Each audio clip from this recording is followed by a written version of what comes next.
La dure et triste réalité de la vie, c'est que la grande majorité des êtres humains ont vécu, puis sont morts sans jamais pouvoir accepter Jésus-Christ comme leur sauveur. En fait, la plupart d'entre eux n'ont même jamais entendu son nom prononcé à haute voix. Pour beaucoup, ce fait est plus qu'une statistique. Ils s'inquiètent au sujet d'un être cher décédé, incertain de son sort dans l'au-delà. Pourtant, la véritable réponse concernant le sort des non-sauvés est bien plus encourageante et pleine d'espoir que ce que la plupart des gens pensent. Vous avez besoin de l'espérance que donne la Bible à la question de savoir où vont les non-sauvés lorsqu'ils meurent. Restez à l'écoute.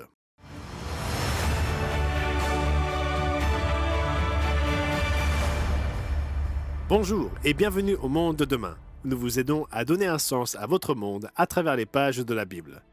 La question que nous allons aborder aujourd'hui a été une source de doute, de déchirement et de désespoir inutile pour de nombreuses personnes au cours des siècles. Où vont les personnes non sauvées lorsqu'elles meurent? La réponse à cette question est l'une des vérités les plus profondes et encourageantes de la Bible. C'est pourquoi nous vous offrons aujourd'hui une brochure gratuite afin que vous puissiez étudier le sujet vous-même dans votre propre Bible. Elle s'intitule « Aujourd'hui est-ce le seul jour de salut ?» Et vous voudrez bien garder un œil sur votre écran pour obtenir les informations nécessaires pour commander votre propre exemplaire gratuit. Dans le chapitre 4 des Actes, nous lisons un échange entre l'apôtre Pierre et les dirigeants des Juifs en colère. Pierre vient de guérir un homme au nom du Christ. Lisons-le en commençant par le verset 10. « Sachez-le tous, et que tout le peuple d'Israël le sache. C'est par le nom de Jésus-Christ de Nazareth que vous avez crucifié et que Dieu a ressuscité des morts. C'est par lui que cet homme se présente en pleine santé devant vous. Il n'y a de salut en aucun autre, car il n'y a sous le ciel aucun autre nom qui ait été donné parmi les hommes par lequel nous devions être sauvés. » Mais cela pose un problème, n'est-ce pas?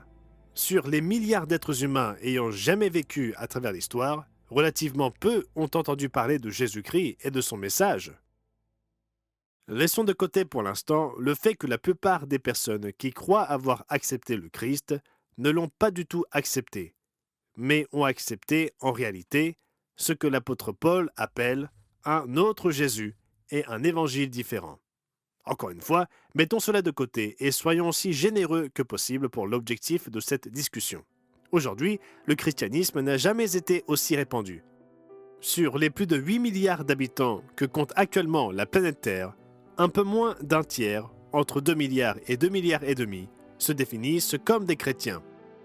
Et si nous remontons au début du christianisme, il y a environ 2000 ans, les démographes estiment que pas moins de 65 milliards de personnes sont nées au cours de ces 2 millénaires, dont la grande majorité n'a jamais été chrétienne.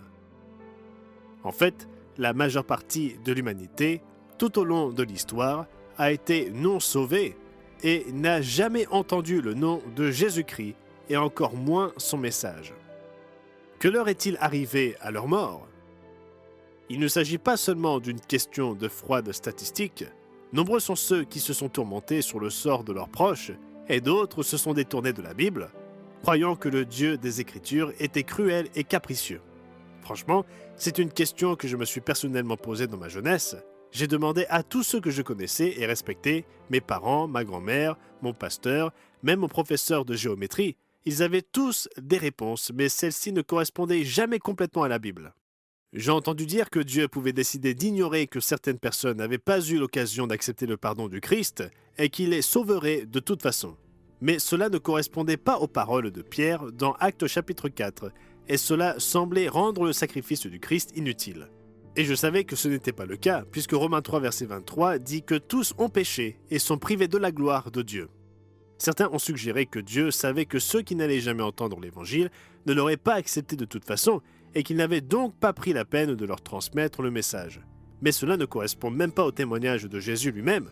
Par exemple, regardez dans Matthieu chapitre 11 à partir du verset 20. Alors il se mit à faire des reproches aux villes dans lesquelles avaient eu lieu la plupart de ces miracles, parce qu'elles ne s'étaient pas repenties. « Malheur à toi, Chorazin! Malheur à toi, Bethsaïda! Car si les miracles qui ont été faits au milieu de vous avaient été faits dans Tyr et dans Sidon, il y a longtemps qu'elles se seraient repenties en prenant le sac et la cendre. C'est pourquoi je vous le dis, au jour du jugement, Tyr et Sidon seront traités moins rigoureusement que vous. Et toi, Capernaum, seras-tu élevé jusqu'au ciel? Non, tu seras abaissé jusqu'au séjour des morts, car si les miracles qui ont été faits au milieu de toi avaient été faits dans Sodome, elles subsisteraient encore aujourd'hui. C'est pourquoi je vous le dis, au jour du jugement, le pays de Sodome sera traité moins rigoureusement que toi.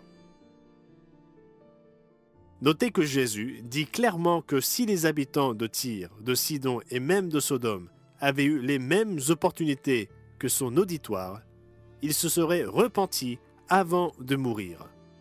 Tout cela pourrait donner l'impression que Dieu est injuste.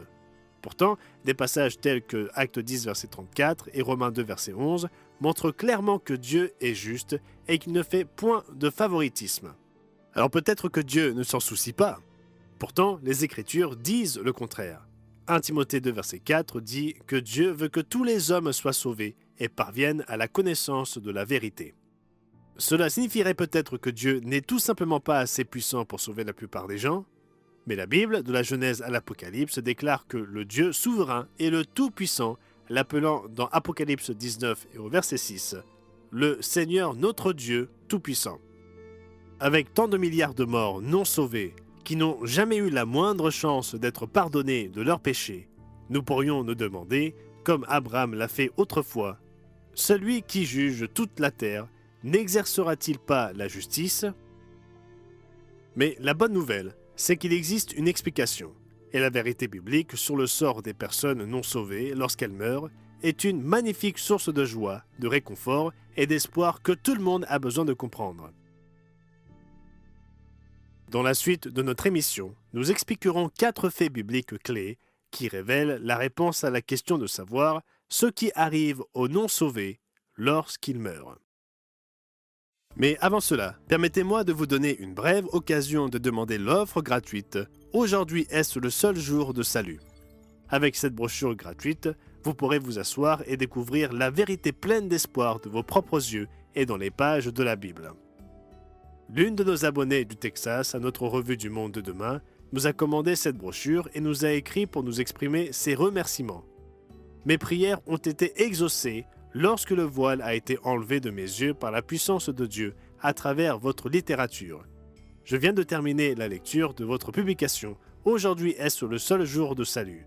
Je me suis souvent posé des questions sur les non-sauvés, mais je ne parvenais pas à trouver des réponses que je savais vraies dans mon cœur. Maintenant, tout est clair. Vous aussi, vous devez comprendre ce sujet. Voici les informations dont vous avez besoin pour obtenir votre propre exemplaire gratuit et je reviendrai tout de suite pour examiner les 4 faits qui expliquent le sort des non-sauvés. Pour bénéficier de l'offre gratuite d'aujourd'hui, si vous habitez les Antilles-Guyane, appelez le 06 96 800 701. Et si vous habitez en Haïti, appelez le 509 46 59 93 82. Notre publication claire et concise vous aidera à comprendre les vérités essentielles issues des pages de la Bible. Si vous appelez pour la première fois, vous recevrez également un abonnement annuel gratuit à la revue du Monde de demain. 6 numéros inspirants traitant de l'actualité, de la science et de la culture moderne vous aideront à donner un sens à votre monde selon une perspective biblique. Appelez dès aujourd'hui et rejoignez les millions de personnes dans le monde entier qui se tournent vers le monde de demain pour y puiser la vérité, les sens des prophéties et l'espérance en cette période de confusion. Appelez dès aujourd'hui au rendez-vous sur mondedemain.org.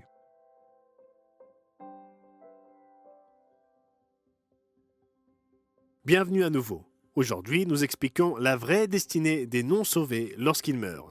Et la clé réside dans la compréhension de 4 faits bibliques pour saisir la réponse pleine d'espoir. Fait numéro 1. Tous ceux qui sont morts, qu'ils soient sauvés ou non, attendent une résurrection. La plupart des gens pensent qu'une fois morts, leur âme immortelle s'envole vers le paradis et la félicité s'ils sont sauvés, ou plonge dans les profondeurs de l'enfer et des tourments s'ils ne le sont pas. Mais ce n'est pas le cas. De tous les êtres humains qui ont vécu, Paul dit dans 1 Timothée 6, verset 16, que le seul qui possède l'immortalité à l'heure actuelle est Jésus-Christ. L'enseignement immuable de la Bible, tant dans l'Ancien que dans le Nouveau Testament, démontre que nous sommes mortels et affirme, après notre mort, notre attente d'une résurrection. Encore une fois, ne vous contentez pas de me croire, croyez la Bible. Lorsque Paul fut mis au défi à plusieurs reprises, il ne dit pas que son espoir était d'aller au ciel un jour. Lisez vous-même dans Actes chapitre 24 et au verset 15. Ayant en Dieu cette espérance, comme ils l'ont eux-mêmes, qu'il y aura une résurrection des justes et des injustes. Il parle de la résurrection comme étant son espérance dans Acte 23, verset 6, et il en parle dans de nombreux autres passages. Comme nous le verrons, il consacre même une grande partie de 1 Corinthiens 15 à la description de la résurrection, un moment futur où les chrétiens pourront enfin revêtir l'immortalité. Franchement, l'accent mis par le christianisme dominant sur l'idée de monter au ciel ou de descendre dans un enfer brûlant à la mort n'est tout simplement pas l'enseignement de la Bible, des apôtres ou de Jésus-Christ et de l'Église qu'il fonda. La parole de Dieu nous renvoie constamment à la résurrection des morts comme notre espérance et notre objectif. Mon collègue au Monde de demain, Gerald Weston, a récemment approfondi ce sujet dans son émission « Qu'arrive-t-il quand on meurt ?» Vous pouvez retrouver cette émission sur notre site internet mondedemain.org ou sur notre chaîne YouTube. Donc, la réponse courte à la question d'aujourd'hui « Où vont les non-sauvés quand ils meurent ?» est que, selon la Bible, les non-sauvés attendent une résurrection des morts, tout comme les sauvés. Mais c'est là que les choses deviennent très intéressantes. Donc, le fait numéro 2 est « Les chrétiens fidèles ressusciteront lors de la première résurrection ». Comme nous l'avons déjà mentionné, la résurrection des justes est évoquée dans de nombreux passages. Par exemple, regardons l'un de mes passages préférés dans 1 Thessaloniciens chapitre 4, versets 13 à 18. Nous ne voulons pas, frères, que vous soyez dans l'ignorance au sujet de ceux qui sont décédés, afin que vous ne vous affligiez pas comme les autres qui n'ont point d'espérance. Car si nous croyons que Jésus est mort et qu'il est ressuscité, croyons aussi que Dieu ramènera par Jésus et avec lui ceux qui sont décédés. Voici en effet ce que nous vous déclarons d'après la parole du Seigneur. Nous les vivants, restés pour l'avènement du Seigneur, nous ne devancerons pas ceux qui sont décédés, car le Seigneur lui-même a un signal donné, à la voix d'un archange et au son de la trompette de Dieu, descendra du ciel, et les morts en Christ ressusciteront premièrement. Ensuite, nous les vivants, qui serons restés, nous serons tous ensemble enlevés avec eux, sur des nuées, à la rencontre du Seigneur dans les airs, et ainsi nous serons toujours avec le Seigneur. Consolez-vous donc les uns les autres par ces paroles. Vous savez, il est intéressant de constater que beaucoup cherchent à réconforter les personnes en deuil en parlant de leurs proches au ciel, alors que la Bible elle-même dit que c'est la résurrection des morts au retour du Christ qui devrait être notre source de réconfort. Mais c'est un autre sujet pour une autre fois. Cette résurrection des justes morts est également décrite en détail dans 1 Corinthiens chapitre 15, où Paul dit que les fidèles recevront un corps spirituel, glorieux et plein de force. Elle aura lieu lors de la dernière trompette, lorsque le Christ reviendra. L'apôtre Jean dit dans 1 Jean 3 qu'à la résurrection, lorsque Jésus-Christ paraîtra, nous le verrons enfin tel qu'il est, dans toute sa gloire, et nous serons semblables à lui. Honnêtement, il y a trop de beaux versets liés à cette résurrection pour que nous les évoquions maintenant.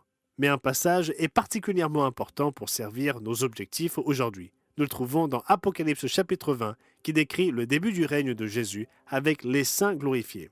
Lisons le verset 4. « Et je vis des trônes, et à ceux qui s'y assirent fut donné le pouvoir de juger.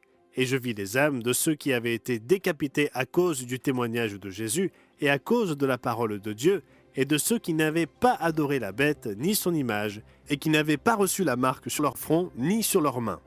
Ils revinrent à la vie, et ils régnèrent avec Christ pendant 1000 ans. » Ces 1000 ans représentent le millénium qui commence avec le retour de Jésus ici-bas. Il nous est dit ici que les chrétiens glorifiés et ressuscités régneront avec lui pendant ces 1000 ans. Mais notez le verset suivant. Les autres morts ne revinrent point à la vie jusqu'à ce que les 1000 ans soient accomplis. C'est la première résurrection. Notez-le, la résurrection des chrétiens fidèles n'est que la première résurrection. Une première implique au minimum une seconde.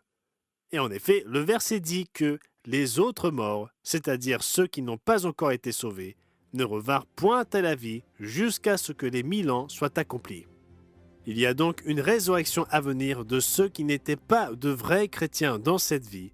Elle aura lieu 1000 ans après la première résurrection. Dieu met en évidence cette chronologie de nombreuses façons dans les Écritures, bien que peu de gens lisent assez attentivement pour la remarquer, ou alors ils sont tellement imprégnés de leurs propres idées préconçues qu'ils ne lisent pas la Bible pour ce qu'elle dit vraiment. Mes amis, nous sommes sur le point de répondre à la question d'aujourd'hui sur le sort des non-sauvés, directement dans les pages de la Bible. Il ne nous manque que 2 points pour compléter le tableau. Avant de poursuivre, permettez-moi de faire une brève pause pour vous donner l'occasion de demander votre propre exemplaire de cette brochure approfondie et gratuite, intitulée « Aujourd'hui, est-ce le seul jour de salut ?» Des milliers de personnes ont déjà ressenti l'encouragement et la joie que procure la disparition de leurs craintes pour leurs proches et le remplacement de ces craintes par une attente pleine d'espérance. Ne manquez pas d'éprouver par vous-même cette joie. Commandez votre exemplaire dès maintenant et je reviendrai tout de suite pour vous expliquer en détail le sort des non-sauvés. Notre publication claire et concise vous aidera à comprendre les vérités essentielles issues des pages de la Bible. Appelez dès aujourd'hui au rendez-vous sur mondedemain.org. Bienvenue à nouveau. Notre point précédent nous a laissé sur le point de révéler ce qui arrive aux non-sauvés après leur mort. Reprenons tout de suite avec notre prochain fait. Fait numéro 3. Ceux qui sont morts dans l'ignorance ressusciteront lors de la seconde résurrection. Cette seconde résurrection est également sous-entendue dans Apocalypse 20 et au verset 5. En fait, relisons le verset 5 ainsi que le verset 6. Les autres morts ne revinrent point à la vie jusqu'à ce que les 1000 ans soient accomplis. C'est la première résurrection. Heureux et saints ceux qui ont part à la première résurrection. La seconde mort n'a point de pouvoir sur eux, mais ils seront sacrificateurs de Dieu et de Christ, et ils régneront avec lui pendant 1000 ans. Ce passage est centré sur la première résurrection, mais sa lecture attentive nous apprend également beaucoup de choses sur la seconde résurrection. Par exemple, il souligne que la seconde mort n'a aucun pouvoir sur ceux qui sont dans la première résurrection. Cela implique que ceux qui ressuscitent lors de la seconde résurrection, à la fin des 1000 ans, sont toujours mortels. Ils reçoivent à nouveau un corps physique, tout comme ils l'avaient de leur vivant. Plus loin, dans le même chapitre, nous lisons encore plus sur cette résurrection des non-sauvés à la vie physique. Puis je vis un grand trône blanc et celui qui était assis dessus. La terre et le ciel s'enfuirent devant sa face, et il ne fut plus trouvé de place pour eux. Et je vis les morts, les grands et les petits, qui se tenaient devant le trône. Des livres furent ouverts, et un autre livre fut ouvert, celui qui est le livre de vie. Et les morts furent jugés selon leurs œuvres, d'après ce qui était écrit dans ces livres. La mer rendit les morts qui étaient en elle, la mort et le séjour des morts rendirent les morts qui étaient en eux, et chacun fut jugé selon ses œuvres. Il y a tellement d'informations contenues dans ce passage. Voyons cela de plus près, mais permettez-moi de souligner à nouveau que la ressource gratuite d'aujourd'hui approfondit ce sujet avec beaucoup plus de détails. Mais pour l'instant, il faut faire vite. Remarquez que le passage dit que des livres furent ouverts, et que les œuvres que ces ressuscités auront alors accomplies seront jugées d'après ce qui était écrit dans les livres. Eh bien, sur quels livres les disciples du Christ sont-ils jugés dans cette vie? Les livres de la Bible. Et le mot grec pour livre dans Apocalypse 20 et le verset 12 est biblion, c'est-à-dire la Bible. Tout comme 1 Pierre 4 verset 17 et Jacques 2 verset 12 déclarent que les disciples du Christ sont en train d'être jugés maintenant, ceux de la seconde résurrection entreront à ce moment-là dans une période de jugement. Et il convient également de noter qu'il est précisé que des livres furent ouverts. C'est important car les livres de la Bible ne sont pas ouverts à la compréhension de tout le monde au cours de cette vie. Dans Jean 6, verset 44, Jésus dit clairement que nul ne peut venir à lui si le Père ne l'attire. Et lorsque Dieu appelle une personne, il ouvre les Écritures à sa compréhension, comme il le fit avec les disciples qui se trouvaient sur le chemin d'Emmaüs, mais aussi avec ses apôtres. Au cours de la présente vie, Dieu appelle quelques-uns à suivre son Fils et ouvre la Bible à leur compréhension. Apocalypse 20 décrit ce même processus se produisant avec les non-sauvés lors de la seconde résurrection. Et le verset 12 ajoute « Et un autre livre fut ouvert, celui qui est le livre de vie. » Maintenant, retenez bien ceci. À ce moment, tous ceux dont le nom aura été inscrit dans le livre de vie auront déjà été ressuscités lors de la première résurrection, la résurrection des fidèles. La seule raison pour laquelle le livre de vie sera ouvert à nouveau lors de la seconde résurrection est que davantage de noms y seront enregistrés. Mes amis, Dieu est vraiment juste. Toute personne ayant jamais vécu aura l'occasion d'avoir l'esprit ouvert et d'apprendre la vérité. Ceux qui n'ont jamais entendu le nom de Jésus-Christ et qui n'ont jamais reçu son message salvateur dans cette vie auront enfin cette opportunité. La compréhension de cette belle vérité répond également à d'autres mystères. Par exemple, dans le livre des Romains, l'apôtre Paul regrettait le fait que ses compatriotes juifs et israélites refusaient d'accepter l'Évangile et que Dieu les ait endurcis, en leur donnant un esprit d'assoupissement pour qu'ils ne comprennent pas. Chaque jour autour de lui, ses compatriotes juifs mouraient sans avoir compris la vérité, incapables de voir que leur propre sauveur était venu à leur époque. Pourtant, plutôt que de désespérer, Paul déclare dans Romains chapitre 11 que ceux qui ont à son époque désobéi finiront par obtenir aussi miséricorde, en expliquant que Dieu a renfermé tous les hommes dans la désobéissance pour faire miséricorde à tous. Entouré d'Israélites qui allaient mourir sans avoir accepté l'Évangile, Paul déclara avec assurance dans Romains chapitre 11 verset 26 qu'un jour, tout Israël sera sauvé. Comment pouvait-il être aussi fermement confiant? Parce qu'il comprenait qu'il y a une résurrection future pour ceux que Dieu n'appelle pas aujourd'hui. En fait, Paul avait probablement lu à plusieurs reprises le récit de cette résurrection physique, tout comme vous pouvez le faire dans Ézéchiel chapitre 37. Là, Dieu donne à Ézéchiel la vision d'une vallée d'ossements desséchés et décrit la résurrection des pécheurs morts à une vie physique, d'os, de nerfs et de chair, afin de mettre son esprit en eux pour qu'ils puissent apprendre ses voies. Dieu appelle ce peuple restauré à la vie physique comme étant toute la maison d'Israël, ou comme le dit Paul dans l'Épître aux Romains, ainsi tout Israël sera sauvé. Notez que les Israélites ne seront pas les seuls à connaître la seconde résurrection. Jésus-Christ dit clairement dans Matthieu 12, versets 41 et 42, que les païens, comme les hommes de Ninive et la reine du Midi, se lèveront eux aussi au jour du jugement avec cette génération de Juifs. Personne ne sera oublié. Quelle période glorieuse que celle du jugement à venir! Mais ce n'est pas encore la fin de l'histoire. Nous verrons toute la conclusion de l'affaire dans notre dernier segment. Mais tout d'abord, permettez-moi de profiter d'une dernière occasion pour vous encourager à demander notre documentation gratuite. Aujourd'hui, est-ce le seul jour de salut? Mes amis, ce sujet est trop important pour que vous ne le prouviez pas par vous-même. Cette brochure, intitulée « Aujourd'hui est-ce le seul jour de salut ?» dissipe les mythes tissés par le christianisme dominant à la lumière de la parole de Dieu et remplace le désespoir et la confusion par la joie et l'espoir. Obtenez votre exemplaire gratuit dès maintenant et je reviendrai tout de suite pour vous donner la parole de Dieu sur la conclusion de son grand plan miséricordieux.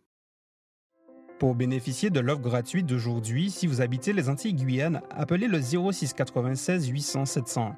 Et si vous habitez en Haïti, appelez le 509 46 59 93 82. Notre publication claire et concise vous aidera à comprendre les vérités essentielles issues des pages de la Bible. Si vous appelez pour la première fois, vous recevrez également un abonnement annuel gratuit à la revue du Monde de demain.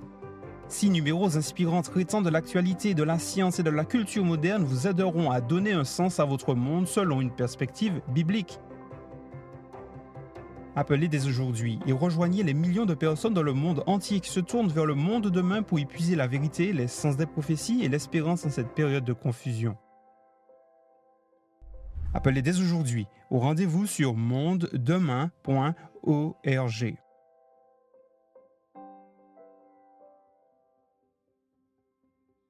Nous avons vu que Dieu est juste et qu'il donnera à tout un chacun, ayant jamais vécu, une vraie occasion d'avoir son esprit ouvert à la connaissance de sa vérité et de s'engager envers son Fils.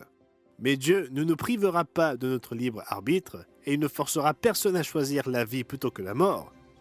Et l'implication des Écritures est claire.